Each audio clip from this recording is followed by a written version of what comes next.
നമസ്കാരം, ഞാൻ സുമേഷ് യാദവങ്ങളും.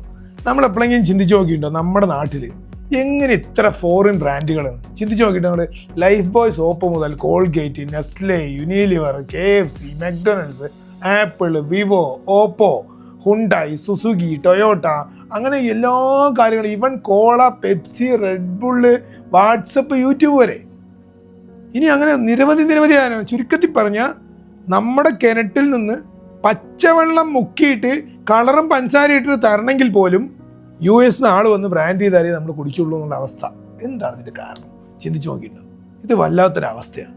ബിക്കോസ് നമ്മൾക്ക് ഒരു കാര്യവും സീറോയിൽ നിന്ന് തുടങ്ങും. ബിക്കോസ് ഇതൊക്കെ വലിയ ബ്രാൻഡുകളാണ്, ഒന്നായിട്ട് ഇങ്ങനെ കോടിക്കണക്കിന് ഡോളർ കൊണ്ടേ മറിച്ചാലേ നടക്കുള്ളൂ എന്നാണ് നമ്മൾ പലരും തെറ്റിദ്ധാരണ.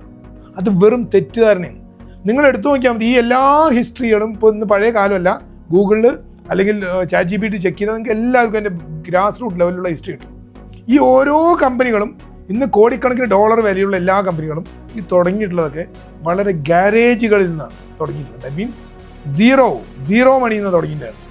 But to start with zero എന്നുള്ള ടെക്നിക്ക് എന്താണെന്ന് പിടുത്തം കിട്ടാത്തതാണ് നമ്മളിൽ പലവരെയും പുറകോട്ട് അടുപ്പിക്കുന്നത്. അയ്യോ, സംരംഭകരാകണമെങ്കിൽ കോടിക്കണക്കിന് ഡോളർ വേണമെന്നുള്ള ചിന്താഗതി, അല്ലെങ്കിൽ ഓൺട്രപ്രണർ അല്ലെങ്കിൽ ഇൻ്റർപ്രണേഴ്സ് ആണ്, അതായത് സംരംഭകരുടെ അകത്തുള്ള സംരംഭകരാണെങ്കിലും അയ്യോ അതൊക്കെ ഭയങ്കര റിസ്ക്കാണ്, നമുക്ക് ഈ സമയത്തിന് ശമ്പളം കിട്ടിയാൽ നമുക്കവിടെ ജീവിക്കാമെന്നുള്ള നമ്മുടെ ആ കണ്ടീഷൻഡ് ആയിട്ടൊരു ലൈഫ് ഉണ്ട് ചെറുതായിട്ട്. ആ ലൈഫാണ് നമ്മളെ സംരംഭകത്വവും ഇല്ലാണ്ടാക്കുന്നത്, ഓൺട്രപ്രണർഷിപ്പിനെ ഡിസ്ട്രോയ് ചെയ്യുന്നത്, ഇൻ്റർപ്രണർഷിപ്പിനെ ഡിസ്ട്രോയ് ചെയ്യുന്നത്. ഇത് നമുക്ക് ബ്രേക്ക് ചെയ്യണം. ബ്രേക്ക് ചെയ്താൽ മാത്രമേ ഇത്തരത്തിലുള്ള ബ്രാൻഡുകൾ മുഴുവൻ പല്ല് തേക്കാനേ പേസ്റ്റേ അവിടെ നിന്ന് US ബാക്കിയുള്ളതെന്ന് പറയുന്നത് എന്താ പെടുള്ളമാർക്ക് അറിയില്ല. ഇത് ഇഷ്ടംപോലെ മിടുക്കന്മാർ കുട്ടികൾ നമ്മുടെ അടുത്തുണ്ട്. എല്ലാ ഈ പെപ്സി കാലൊക്കെ എന്താ പെടുള്ളവർക്ക് അറിയില്ലേ, കാർ ഉണ്ടാക്കാൻ എന്താ പെടുള്ളവർക്ക് അറിയില്ല. എല്ലാ സ്കില്ലും ഇവിടെ ഉണ്ട്, അതിനുള്ള കപ്പാസിറ്റിയുമുള്ള കുട്ടികളുണ്ട്. ഒന്ന് ഡിഫറൻ്റ് ആയിട്ട് ചിന്തിപ്പിക്കാൻ. യെസ്, അതൊന്ന് ചിന്തിച്ച് വരുന്നുണ്ട്, ഒരുപാട് മാറി വരുന്നുണ്ട് പുതിയ തലമുറ. എന്നാലും അവർക്ക് അതിനുള്ള ധൈര്യം കൊടുക്കേണ്ടത് നമ്മളെ പോലുള്ള ആളുകളുടെയും അല്ലെങ്കിൽ ഇവിടുത്തെ പ്രായമായിട്ടുള്ള മെച്ചോർഡ് ജനറേഷൻ്റെ ഇന്നത്തെ 10-40 വയസ്സായിട്ടുള്ള ആളുകളുടെ ഉത്തരവാദിത്തമാണെന്ന് ഇനി വരുന്ന പുതിയ കുട്ടികളെ എന്തെങ്കിലും ചിന്തിക്കുമ്പോൾ അയ്യോ ചിന്തിക്കേണ്ട. അവരെ പഠിപ്പിക്കേണ്ടത് അവരിനെ ചെറിയ ലെവലിൽ നിന്ന്, അതായത് സീറോയിൽ നിന്ന് എങ്ങനെ തുടങ്ങാം, വലിയ സമ്പത്ത് വേണം, അയ്യോ നീയിൽ പോകേണ്ട വലിയ സാധനമാണ്, ഇങ്ങനെയല്ല പറയേണ്ടത്. ചെറിയ പോയിന്റ് സീറോയിൽ നിന്ന് എങ്ങനെ ഫ്രൂട്ട്ഫുള്ളായിട്ട് തുടങ്ങാം. ആ തുടങ്ങുമ്പോൾ ഫെയിലിയർ വരും, വീഴും, ഉറപ്പാണ്. വീഴുമ്പോൾ എങ്ങനെ തിരിച്ചണിക്കണം, വീണ്ടും തിരിച്ചണിച്ച് അതിനെ കറക്റ്റ് ചെയ്യണം. എഡിസൺ 100 പ്രാവശ്യം ഫിലമെൻറ്റ് കത്തിച്ചിട്ട് പൊട്ടിയപ്പോഴേ 100 പ്രാവശ്യം ബൾബ് കത്തില്ല ഈ മെത്തേഡിലെന്ന് എനിക്ക് മനസ്സിലായി. ഇനി പുതിയ മെത്തേഡ് കണ്ടുപിടിക്കാൻ പോയാൽ മതി. അഫോർഡ് ടു ഫെയിൽ എന്നുള്ള ലെവലിലേക്ക് അവരെ ഡെവലപ്പ് ചെയ്തെടുക്കേണ്ടത് നമ്മുടെ ഓരോരുത്തരുടെയും ഉത്തരവാദിത്തമാണ്. ക്ലിയർ അല്ലേ? അതാണ് നമ്മൾ യൂത്തിന് കൊടുക്കേണ്ട, പുതിയ തലമുറയ്ക്കും പുതിയ ചെറുപ്പക്കാർ കുട്ടികൾക്കും കൊടുക്കേണ്ട ഇൻഫർമേഷൻ. അവരിനെ let them do what they like, let them fail. ഒരുപാട് വലിയ കടവും ബാധ്യത എടുത്ത് കുളവാക്കാതെ സീറോയിൽ നിന്ന് എങ്ങനെ ഒരു സാധനത്തിന് ചെറിയ മൈക്രോ എലിമെൻസിന്, അതായത് മൈക്രോ മാനേജ്മെൻറ്റ്, ചെറിയ കോസ്റ്റ് സെൻറ്റേഴ്സ്, ഒരെണ്ണം വിൽക്കുമ്പോൾ 1 രൂപ കിട്ടിയാലേ 1000 എണ്ണം വിൽക്കുമ്പോൾ 1000 രൂപ കിട്ടുള്ളൂ എന്നുള്ള ബേസിക് പോളിസി. ഒരെണ്ണം വിൽക്കുമ്പോൾ സാറ്റിസ്ഫാക്ഷൻ ആയാലേ 1000 എണ്ണം വിൽക്കുമ്പോൾ 1000 സാറ്റിസ്ഫാക്ഷൻ ഉണ്ടാവുള്ളൂ എന്നുള്ള ബേസിക് പോളിസി. ഒരെണ്ണം വിൽക്കുമ്പോൾ ലോസ് ആയാൽ കൂടുതലെണ്ണം വിൽക്കുമ്പോൾ ലോസ് ആവാനാണ് സാധ്യത. അങ്ങനെ യൂണിറ്റ് എക്കണോമിക്സിൽ വർക്ക് ചെയ്യണം. യൂണിറ്റ് എക്കണോമിക്സ് ദാറ്റ് മീൻസ് ഞാൻ പവർ ഓഫ് വോളിയത്തിന് ഇല്ല എന്ന് പറയാനല്ല ഉദ്ദേശിക്കുന്നത്. പക്ഷേ യൂണിറ്റ് എക്കണോമിക്സ് കറക്റ്റ് ആയാലാണ് മാക്രോയിലേക്ക് വരുമ്പോൾ അത് കറക്റ്റായിട്ട് വർക്ക് ചെയ്യുള്ളൂ എന്നുള്ള ആ ഫണ്ടമെൻ്റൽ വർക്ക് ചെയ്ത് പഠിച്ചാൽ nobody else can stop you. Alright, അത് കുട്ടികൾക്ക് മനസ്സിലാക്കി കൊടുക്കുക, ക്ലിയർ ചെയ്യുക. അടുത്തടുത്ത വീഡിയോകളിൽ ഇത്തരത്തിലുള്ള എങ്ങനെയാണ് ഓൺട്രപ്രണർഷിപ്പ് എന്താണ്, ഇൻ്റർപ്രണർഷിപ്പ് എന്താണ്, അതായത് സമയത്തിന് വേണ്ടി പണിയെടുത്ത് പ്രൊഡക്ടിവിറ്റി ലിങ്ക്ഡ് അല്ലാത്ത പണിയെടുക്കാതെ പ്രൊഡക്ടിവിറ്റിക്ക് വേണ്ടി വർക്ക് ചെയ്യാനുള്ള എന്താണ് സംവിധാനം എന്നൊക്കെ ഡിസ്ക്രൈബ് ചെയ്ത് കൊണ്ടാണ്. വളരെ താങ്ക് യു സോ മച്ച്. സുമാർ 10% സേവ് ചെയ്തുകൊണ്ട് നിങ്ങളുടെ ഡ്രീം ഹോം ബിൽഡ് ചെയ്തെടുക്കാൻ പറ്റും പറഞ്ഞാലേ അതങ്ങോട്ട് വിശ്വാസം വരുന്നില്ല അല്ലേ?